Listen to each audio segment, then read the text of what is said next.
নিরামিষ সোয়াবিন কারি। একটা পাত্রে ফুটন্ত গরম জল নিয়ে হাফ চামচ লবণ দিয়ে এক বাটি সোয়াবিন দিয়ে দিলাম। সোয়াবিনগুলোকে নাড়াচাড়া করে ভালো করে মিশিয়ে দিয়ে 10 মিনিট ঢাকা দিয়ে রেখে দেব।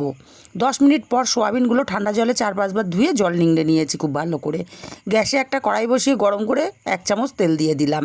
তেলটা গরম করে সামান্য একটু লবণ দিলাম, দিয়ে দেবো এখানে কেটে রাখা আলুগুলোকে দিয়ে বেশ লাল লাল করে আলুগুলোকে ভেজে নিতে হবে। আলুগুলো ভাজা হয়ে গেছে, আলুগুলোকে তেলের থেকে উঠিয়ে নেব। আলুগুলো উঠিয়ে নিয়ে এই তেলের মধ্যে দিয়ে দেব সোয়াবিনগুলো একটু সময় নিয়ে বেশ লাল লাল করে ভেজে নিতে হবে।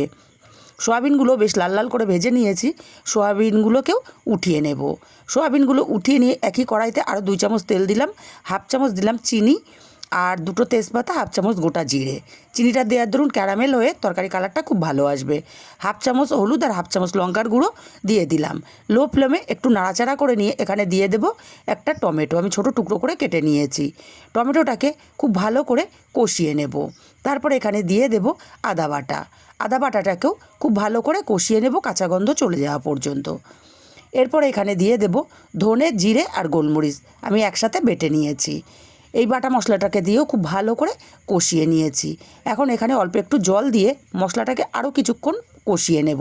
মশলা যত ভালো কষানো হবে তরকারির টেস্ট ততটাই ভালো হবে। মশলা থেকে তেল ছেড়ে দিলে ভেজে রাখা সোয়াবিন আলু দিয়ে দিলাম, স্বাদমতো লবণ দিয়ে দিলাম।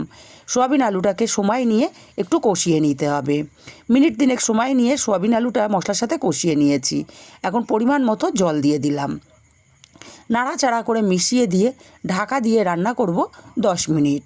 বন্ধুরা, রেসিপিটা ভালো লাগলে চ্যানেলটা সাবস্ক্রাইব করতে ভুলবেন না। 10 মিনিট পর ঢাকাটা খুলে নিলাম। দেখুন আমার সোয়াবিন কারি একদমই রেডি হয়ে এসছে। একটু নাড়াচাড়া করে এখানে দিয়ে দেব বাটা গরম মশলা। অবশ্যই বাটা গরম মশলাটা এখানটায় দিতে হবে। বাটা গরম মশলাটা দিয়ে নাড়াচাড়া করে মিশিয়ে নামিয়ে নিলেই রেডি নিরামিষ সোয়াবিন কারি।